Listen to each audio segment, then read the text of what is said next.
Hi guys, I'm Erica. Welcome to Hack Your Health. Today I'm going to be showing you how to make a Kombucha Scoby, which is a symbiotic culture of bacteria and yeast.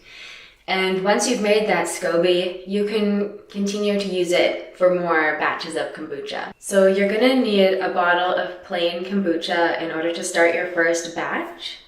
And I recommend this GT Dave's brand if they sell it in your area because it often has strands of the mother in it. A mother is another name for the Scoby. Those are what's going to grow into a Scoby that you can use. And other brands, even though they say that they're raw, I don't see that in them. So I've never tried this with any other brand and it may or may not work. I don't know. It's kind of fun to make kombucha because it's a living thing. It's sort of like the sea monkey's pets or something like that that's kind of a bit of an animal. It's like a bit alive. So it can be fun to sort of take care of them. There's a lot of great health benefits for kombucha. It's said to have anti-cancer properties, and that could be for a number of reasons. It can inhibit the spread. And I wouldn't suggest using this instead of a cancer treatment or anything. It's just interesting that populations where they drink it often have a lower rate, at least according to the internet. And it's definitely good for your digestion. So it has a lot of probiotics in it. As well, it has the acidic quality like vinegar, which will inhibit the growth of bad bacteria. So it's definitely beneficial for your gut health. And people have also noticed improvements in their skin. For example, reduced acne and things like that when they start drinking kombucha. And people with arthritis have noticed that it has less inflammation in their joints. I also found that if I'm craving like alcohol, like a beer at the end of the day or something like that, if I drink kombucha, that craving almost always goes away. So it can satisfy your craving for alcohol or pop and be a more healthy alternative to those because it's sort of like a bubbly, fizzy sort of drink. So I'd also say that, if you're trying to cut down on those kinds of beverages, this could be a really great way to incorporate something healthy instead of those things which can be damaging to your health. So that's about all I've got to say about kombucha, and let me know how this goes if you decide to make it. So as you can see, I've put some sugar in the bottom of a jar. You're gonna need a fair amount of sugar. And I've got some store-bought kombucha. So this is coconut palm sugar. But you can use any kind, including white sugar. I'm just taking some regular black tea, and it has to be black tea or could be green tea, but it has to be caffeinated because the kombucha eats caffeine. So you can't use herbal teas for this. It has to be real black or green tea, and black tea is definitely better. So I just put a couple of spoons in there, or if you're going to use tea bags, I'd say for a container this size, you're probably going to want maybe 3 tea bags in there of black tea. And you could obviously add the sugar afterwards. I just find that if you put it in at the beginning, you don't have to remember to do it while the tea is still warm, because once the tea is cold, it's really hard to make the sugar mix. So you can fill this up, not quite all the way, because you're gonna add kombucha starter afterwards. And I'm gonna cover it, and you can just let this sit until it cools off. If you put the kombucha in there while the water is still really hot, then you're gonna kill the bacteria that's in there. So make sure that you let it cool down, at least until it's not burning hot. It's still a comfortable warmth. or all the way down to room temperature, and then add the kombucha. Pretty dark tea, which is good.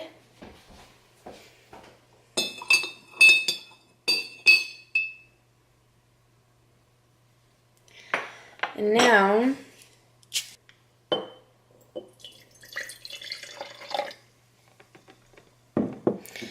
this is the kombucha that I got from the store. You can see that there's a little Scoby in there already.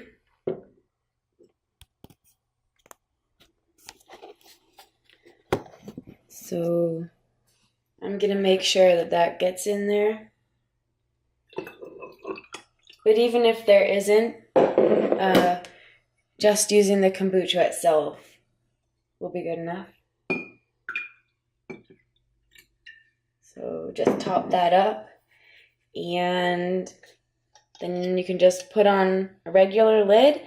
If you don't have a lid, you can use some cheesecloth, put cheesecloth over and put an elastic.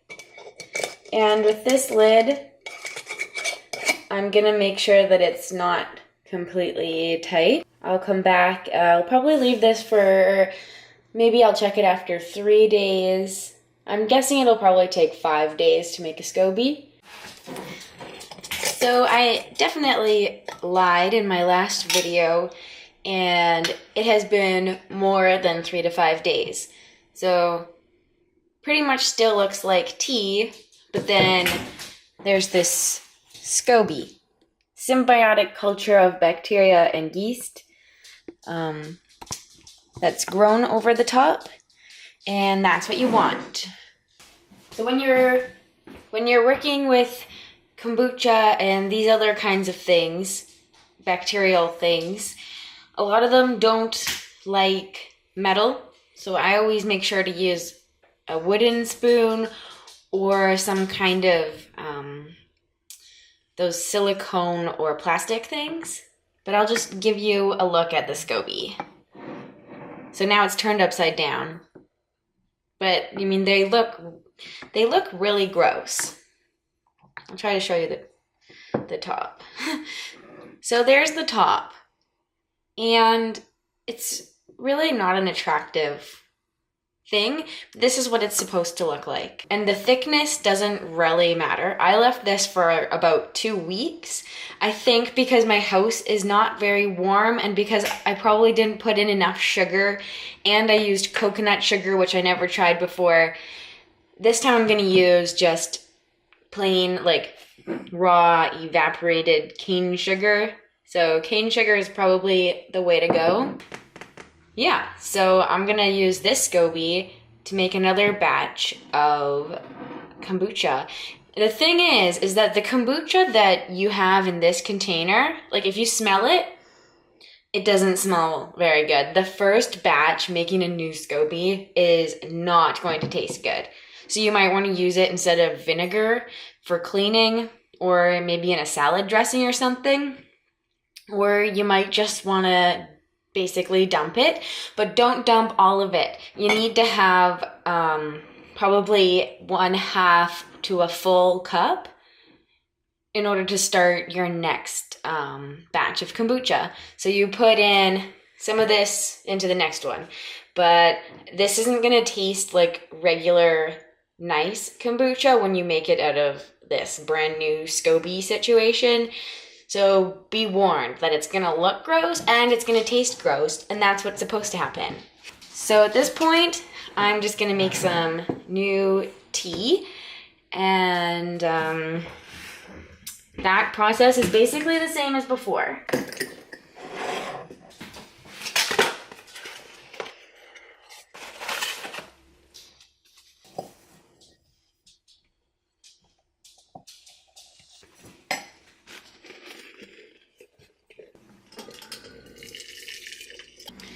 So once again, I'm gonna let the tea cool down, and since it's in the teapot, I'm not gonna put sugar right in there, but I'm gonna make actually 2 batches of this tea because I wanna make a huge container.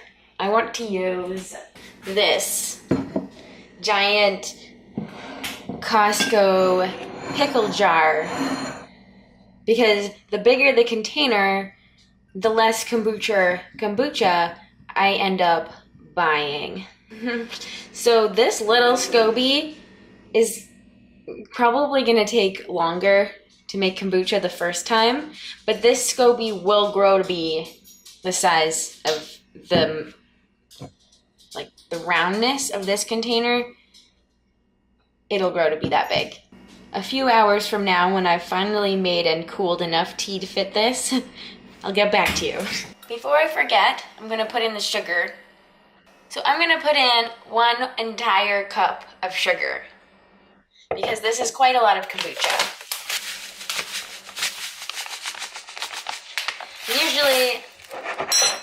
Usually I don't measure anything. 1 cup.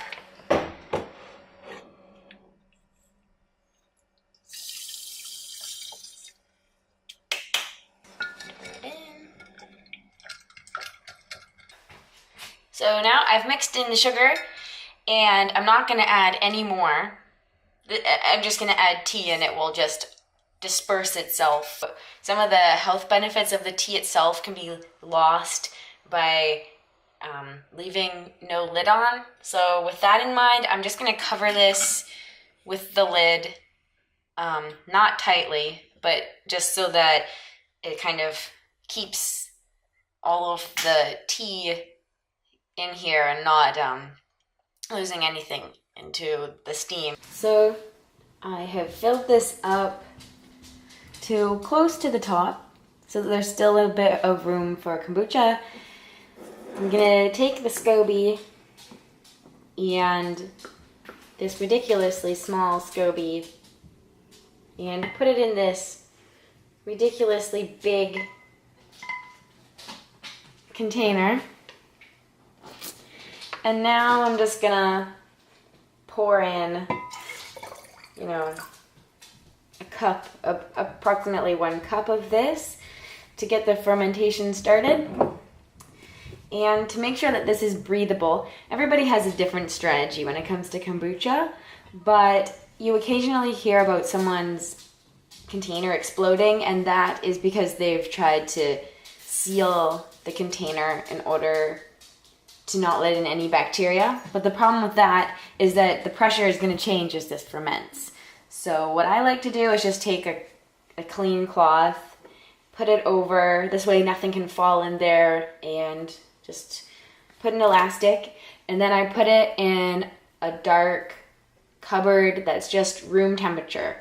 So I'm gonna put this in my cupboard that I call my fermentation cupboard, and check on it probably in 5 days to a week, see how it's doing, and that's how you make kombucha. So that's all there is to it.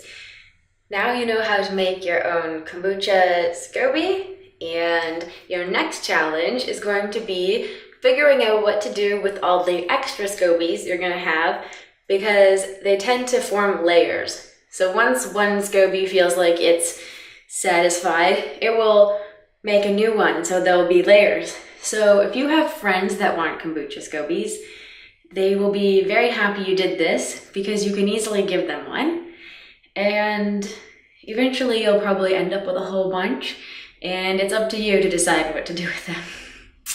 I sometimes just put them in the compost, because if I don't know anyone who wants one, that's what I do. If you liked this video, please let me know by pushing the like button, and if you'd like to see more health-related videos, please subscribe.